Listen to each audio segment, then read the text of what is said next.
ಎಲ್ಲಿ ಬೆಳಕಿದೆ ಅಲ್ಲಿ ಕತ್ತಲೆ ದೊರೆತನ ಮಾಡೋದಿಲ್ಲ. ಕತ್ತಲೆಗೆ ಎಕ್ಸಿಸ್ಟೆನ್ಸ್ ಇಲ್ಲ, ಕತ್ತಲೆಗೆ ನೆಲೆ ಇಲ್ಲ, ಬೆಳಕಿಗೆ ನೆಲೆ ಇದೆ. ಕತ್ತಲೆ ಎಲ್ಲಿರ್ತದೆ ಅಂದರೆ ಎಲ್ಲಿ ಬೆಳಕಿಲ್ಲ ಅಲ್ಲಿ ಕತ್ತಲೆ ಇರುವುದು. Simple, natural. ಎಲ್ಲಿ ಬೆಳಕಿಲ್ಲ ಅಲ್ಲಿ ಕತ್ತಲೆ ಇರುವುದು ಅಷ್ಟೇ. ಅದೇ ರೀತಿ ಸೈತಾನಿಗೆ ನೆಲೆ ಇಲ್ಲ, ರೋಗಗಳಿಗೆ ನೆಲೆ ಇಲ್ಲ, ಶಾಪಗಳಿಗೆ ನೆಲೆ ಇಲ್ಲ, ಕೊರತೆಗಳಿಗೆ ನೆಲೆ ಇಲ್ಲ, ಸಮಸ್ಯೆಗಳಿಗೆ ಪ್ರಾಬ್ಲಮ್ಗಳಿಗೆ ನೆಲೆ ಇಲ್ಲ, ವಿಚ್ ಕ್ರಾಫ್ಟ್ಗಳಿಗೆ ನೆಲೆ ಇಲ್ಲ. ಅವುಗಳಿಗೆ ನೆಲೆ ಯಾವುದಂತ ಹೇಳಿದ್ರೆ ಎಲ್ಲಿ ಬೆಳಕಿಲ್ಲ. ಹಲೋ, ಇದ್ದೀರಾ ಇಲ್ಲಿ? ಒಂದು ವಚನವನ್ನು ನಾವು ಹೇಳ್ತೀವಿ, ನಾವು ಪಾಪದ ಪಾಲಿಗೆ ಸತ್ತು ನೀತಿವಂತರಾಗಿ ಜೀವಿಸುವಂತೆ ನಮ್ಮ ಪಾಪಗಳನ್ನು ಆತನು ತನ್ನ ದೇಹದ ಮೇಲೆ ಹೊತ್ತುಕೊಂಡು ಹೋದನು, ಆತನ ಬಾಸುವಿನಲ್ಲಿ ನಿಮಗೆ ಗುಣವಾಯಿತು. ನೀವು ಪುನಃ ಪುನಃ ಹೇಳುತ್ತೀರಿ, ನೀವು ಹೇಳುತ್ತೀರಿ, ಕೇಳುತ್ತೀರಿ, ಹೇಳುತ್ತೀರಿ, ಕೇಳುತ್ತೀರಿ. ಪುನಃ ಪುನಃ ಕೇಳುವಾಗ ನಿಮ್ಮ ಒಳಗೆ ಬೆಳಕು ಬರಲಿಕ್ಕೆ ಸ್ಟಾರ್ಟ್ ಆಗ್ತದೆ, ನಿಮ್ಮ ಒಳಗೆ ಪ್ರಕಟಣೆ ಆಗಲಿಕ್ಕೆ ಪ್ರಾರಂಭವಾಗ್ತದೆ, ನಿಮ್ಮ ಒಳಗೆ ಲೈಟ್ ಶೈನ್ ಆಗಲಿಕ್ಕೆ ಪ್ರಾರಂಭವಾಗ್ತದೆ. ಯಾವಾಗ ಲೈಟ್ ಶೈನ್ ಆಗ್ತದೆ, ಸಿಕ್ನೆಸ್ ಡಿಸಪಿಯರ್ ಆಗ್ತದೆ. ಹಲೋ, ಇದ್ದೀರಾ ಇಲ್ಲಿ? ಇದಲ್ಲದೆ ಪ್ರವಾದನ ವಾಕ್ಯವು ನಮಗೆ ಮತ್ತು ದೃಢವಾಗಿದೆ, ನಿಮ್ಮ ಹೃದಯದ ಒಳಗೆ ಬೆಳ್ಳಿಯು ಮೂಡಿ ಅರುಣೋದಯವಾಗುವ ಪರ್ಯಂತರ ಅದನ್ನು ಕತ್ತಲೆಯಾದ ಸ್ಥಳದಲ್ಲಿ ಪ್ರಕಾಶಿಸುವ ದೀಪವೆಂದೆಣಿಸಿ ಅದಕ್ಕೆ ಲಕ್ಷ್ಯ ಕೊಡುವುದೇ ಒಳ್ಳೆಯದು. ನೆಕ್ಸ್ಟ್ ಶಾಸ್ತ್ರದಲ್ಲಿರುವ ಯಾವ ಪ್ರವಾದನ ವಾಕ್ಯವು ಕೇವಲ ಮನುಷ್ಯ ಬುದ್ಧಿಯಿಂದ, ಹೇಳ್ರಿ ಮನುಷ್ಯ ಬುದ್ಧಿಯಿಂದ. ಮನುಷ್ಯ ಬುದ್ಧಿ ಅಂದ್ರೆ ಏನು? Through the sense knowledge. Sense knowledge, ಹೇಳ್ರಿ ಮನುಷ್ಯ ಬುದ್ಧಿ. ಮನುಷ್ಯ ಬುದ್ಧಿ ಅಂತ ಹೇಳಿದ್ರೆ, ನಾನು ಆತ್ಮ ಸ್ವರೂಪಿ, ನನಗೊಂದು ಪ್ರಾಣ ಇದೆ, ಶರೀರ ಎಂಬ ಮನೆಯಲ್ಲಿ ನಾನು ವಾಸ ಮಾಡ್ತಾ ಇದ್ದೇನೆ. ಈ ಶರೀರಕ್ಕೆ 5 ಇಂದ್ರಿಯಗಳಿವೆ: ಕಣ್ಣು, ಕಿವಿ, ಮೂಗು, ಸ್ಪರ್ಶ. ಅದಕ್ಕೆ ಜ್ಞಾನೇಂದ್ರಿಯಗಳಂತ ಹೇಳ್ತಾರೆ. ನೀವೇನು ನೋಡ್ತೀರಿ ನಿಮ್ಗೆ ಇನ್ಫಾರ್ಮೇಶನ್ ಬರ್ತದೆ, ಏನು ಕೇಳ್ತೀರಿ ಇನ್ಫಾರ್ಮೇಶನ್ ಬರ್ತದೆ, ಏನು ಟಚ್ ಮಾಡ್ತೀರಿ ಇಮಿಡಿಯೇಟ್ ಇನ್ಫಾರ್ಮೇಶನ್, ಏನು ಸ್ಮೆಲ್ ಮಾಡ್ತೀರಿ ಇಮಿಡಿಯೇಟ್ ನಿಮ್ಗೆ ಇನ್ಫಾರ್ಮೇಶನ್ ಬರ್ತದೆ. ಇದು ಜಾಸ್ಮಿನ್ ಸ್ಮೆಲ್ಲ ಅಥವಾ ಗುಲಾಬಿ ಸ್ಮೆಲ್ಲ, ಕಮಲ ಸ್ಮೆಲ್ಲ, ಯಾವ ಪರ್ಫ್ಯೂಮ್ ಆಗ್ತಾ ಇದ್ದೀರಿ ಸ್ಮೆಲ್ ಅಲ್ಲಿ ನೀವು ಡಿಸರ್ವ್ ಮಾಡ್ತೀರಿ, ನಿಮ್ಗೆ ಜ್ಞಾನ ಬರುತ್ತದೆ. ಅದೇ ರೀತಿ ದೇವರ ವಾಕ್ಯವನ್ನು ಮನುಷ್ಯ ಜ್ಞಾನದಿಂದ ವಿವರಿಸತಕ್ಕದಲ್ಲ.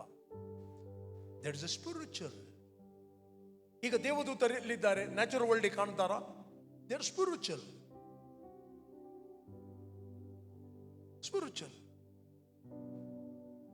ದೇವರ ವಾಕ್ಯ ಆತ್ಮ ಮತ್ತು ಜೀವ. ಯಾವಾಗ ನಮಗೆ ಬೆಳಕಾಗುತ್ತದೆ.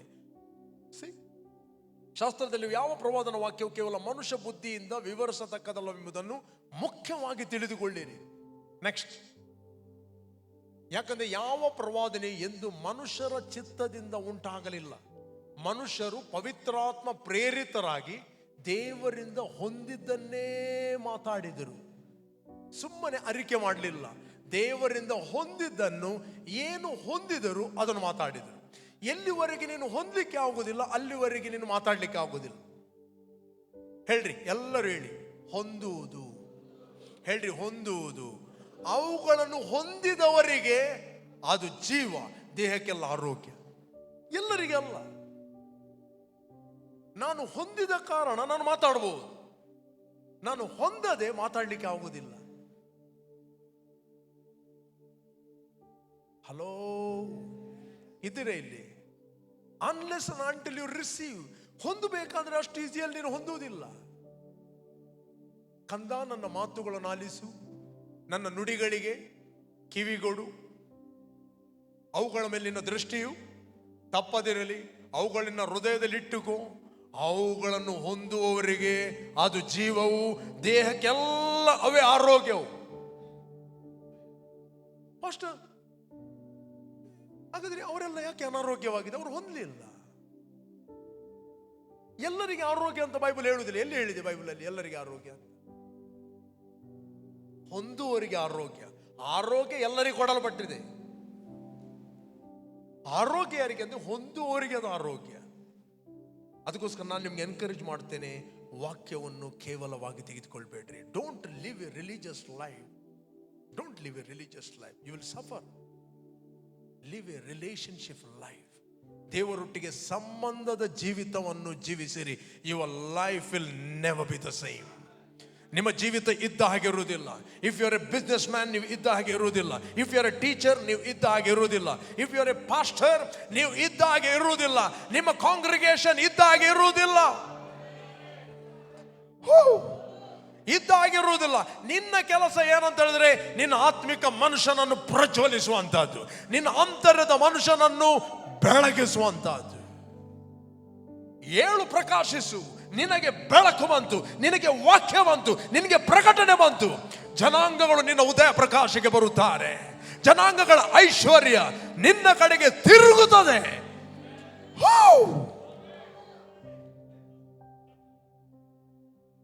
ಏಳು. ಕಮಾನ್ ಹೇಳ್ರಿ, ಒಳಗಿನ ಮನುಷ್ಯನಿಗೆ ಹೇಳ್ತಾನೆ ಏಳು, ಪಕ್ಕದವರಿಗೆ ಹೇಳ್ರಿ ಏಳು. ಪ್ರಕಾಶಿಸು. ನಿನಗೇನು ಬಂತು? ಪ್ರಕಟಣೆ ಬಂತು. ಪ್ರಕಟಣೆ ಬಂತು. ಏಳು. ಭೂಲೋಕದಲ್ಲಿ ಕತ್ತಲೆ ತುಂಬಿದೆ, ಜನಾಂಗಗಳಿಗೆ ಕಾರ್ಗತ್ತಲೆ ತುಂಬಿದೆ. ನಿನಗಾದರೂ ಬೆಳಕು ಬಂತು. ನಿನಗಾದರೂ ಬೆಳಕು ಬಂತು. ಯೆಹೋವನ ತೇಜಸ್ಸು ನಿನ್ನ ಮೇಲೆ ಕಾಣಿಸು. The glory of god. Okay. ಜನಾಂಗಗಳು ನಿನ್ನ ಉದಯ ಪ್ರಕಾಶಕ್ಕೆ ಬರುತ್ತಾರೆ. ನೀನು ಪ್ರಕಾಶಿಸದಿದ್ದರೆ ಜನಾಂಗಗಳು ಹೇಗೆ ಬರುವುದು? ನೀವರನ್ನು ಗಾಲ ಹಾಕಿ ತರಲಿಕ್ಕೆ ಆಗುವುದಿಲ್ಲ, ಕಟ್ಟಿ ತರಲಿಕ್ಕೆ ಆಗುವುದಿಲ್ಲ. ಅಯ್ಯೋ ಅವರು ಓಡ್ತಾರಂತ ಹೇಳಲಿಕ್ಕೆ ಆಗುವುದಿಲ್ಲ. ನೀನು ಪ್ರಕಾಶಿಸಿದರೆ ಸಾಕು, ಬರ್ತಾ ಇರ್ತಾರೆ, ಬರ್ತಾ ಇರ್ತಾರೆ. ನಿನ್ನ ಕೆಲಸ ದೇವರ ಸನ್ನಿಧಾನದಲ್ಲಿ ಕೂತ್ಕೊಂಡು ನಿನ್ನ ಇನ್ನರ್ ಮ್ಯಾನ್ ಅನ್ನು ಪ್ರಕಾಶಿಸಿದ್ದು, ಉಳಿದೆಲ್ಲ ಸಂಗತಿಗಳು ಸೆಟಲ್ ಆಗ್ತದೆ. ಕುಟುಂಬದಲ್ಲಿ ಸೆಟಲ್ ಆಗ್ತದೆ, ಮಕ್ಕಳ ವಿಷಯದಲ್ಲಿ ಸೆಟಲ್ ಆಗ್ತದೆ, ದಾಂಪತ್ಯದಲ್ಲಿ ಸೆಟಲ್ ಆಗ್ತದೆ, ಫೈನಾನ್ಷಿಯಲಿ ಸೆಟಲ್ ಆಗ್ತದೆ. If you are a businessman settle ಆಗ್ತದೆ. ನಿನ್ನ ಕೆಲಸ focus on your inner man. ಅವನಿಗೆ ಸರಿ ಕೊಡು ಊಟಕ್ಕೆ, ಅವನಿಗೆ ಸರಿ ಬೆಳಕು ಕೊಡು. ಅವನಿಗೆ ಕಣ್ಣು ಕತ್ತಲೆ ಆಗುವಾಗೆ ಮಾಡಬೇಡ. ಅವನನ್ನು ವೀಕ್ ಮಾಡಬೇಡ.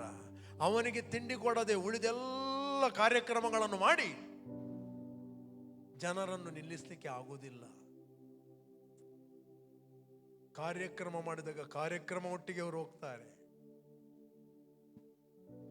ಬಟ್ ಯಾವಾಗ ನೀವು ಇನ್ನರ್ಲಿ ಬೆಳೆಯುತ್ತೀರಿ, ಬೈಬಲ್ ದುಷ್ಟರ ಆಲೋಚನೆ ನಡೆಯದೆ, ಪಾಪಾತ್ಮನ ಮಾರ್ಗದಲ್ಲಿ ನಿಂತುಕೊಳ್ಳದೆ, ಧರ್ಮ ನಿಂದಕರನ್ನೇ ಕೂತುಕೊಳ್ಳದೆ, ಯೆಹೋವನ ಧರ್ಮಶಾಸ್ತ್ರದಲ್ಲಿ ಆನಂದ ಪಡುವನಾಗಿ ಹಗಲು ಇರುಳು ಹಗಲು ಇರುಳು ಹಗಲು ಇರುಳು ಧ್ಯಾನ ಮಾಡುವವನು ಅವನೆಷ್ಟೋ ಧನ್ಯನು. Is A blessed man.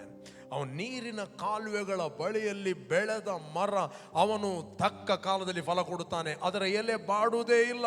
ಅವನು ಕೈ ಹಾಕಿದ ಕೆಲಸವು ಅವನಿಗೆ ಸಫಲವಾಗ್ತದೆ. ಕೈ ಹಾಕಿದ ಕೆಲಸವು ಸಫಲ ಆಗ್ತದೆ. What ever it touch turn into prosperity.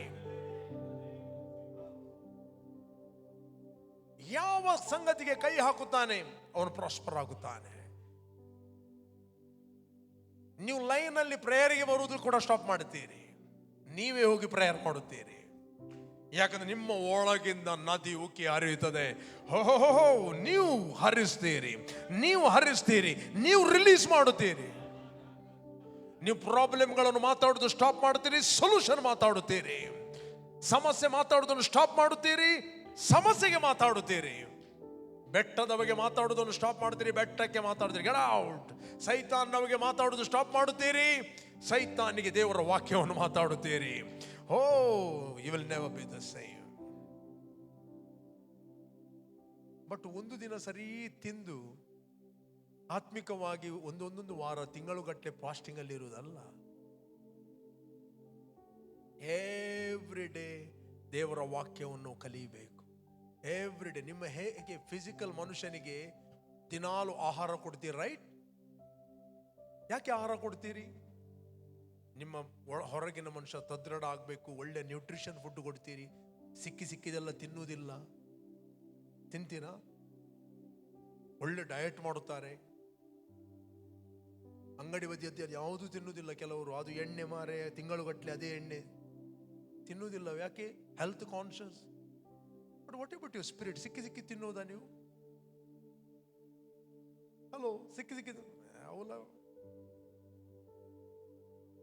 ಹೇಗೆ ನಿಮ್ಮ ಫಿಸಿಕಲ್ ವ್ಯಕ್ತಿಯನ್ನು ನೀವು ಪ್ರೊಟೆಕ್ಟ್ ಮಾಡುತ್ತೀರಿ, ನಿಮ್ಮ ಆತ್ಮಿಕ ವ್ಯಕ್ತಿಯನ್ನು ಕೂಡ ಪ್ರೊಟೆಕ್ಟ್ ಮಾಡಬೇಕು. ನಿಮ್ಮ ಶರೀರ, ಮನುಷ್ಯ ಎಲ್ಲಿಂದ ಹುಟ್ಟಿದಾನೆ? ಅವನು ಮಣ್ಣಿನಿಂದ ಆದದ್ದೇ ತಿಂತೀರಿ, ಬೇರೆ ಏನು ತಿನ್ನುವುದಿಲ್ಲ ನೀವು. ಅದು ಮಣ್ಣಿಗೆ 24x7 ಕನೆಕ್ಟ್ ಆಗಿದೆ. ಹಲೋ, ಇದ್ದೀರಾ ಇಲ್ಲಿ? ನಿಮ್ಮ ದೇಹ 24x7 ಮಣ್ಣಿನಿಗೆ ಕನೆಕ್ಟ್ ಆಗಿದೆ. ರೈಸ್ ತಿಂತೀರಿ, ಎಲ್ಲಿ ಆದದ್ದು? ಮಣ್ಣಿನಿಂದ. ಬಟಾಟೆ ಮಣ್ಣಿನಿಂದ, ಕ್ಯಾರೆಟ್ ಮಣ್ಣಿನಿಂದ. ಗಾಳಿಯಲ್ಲಿ ಆಗಿದೆಯಾ?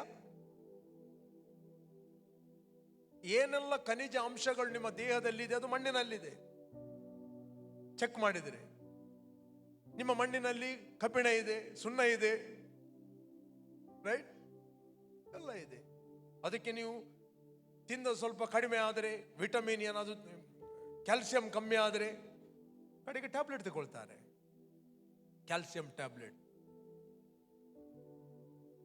ಅದು ಒಳ್ಳೇದಲ್ಲ ಟ್ಯಾಬ್ಲೆಟ್ ತೆಗೆದುಕೊಳ್ಳುವಂಥದ್ದು.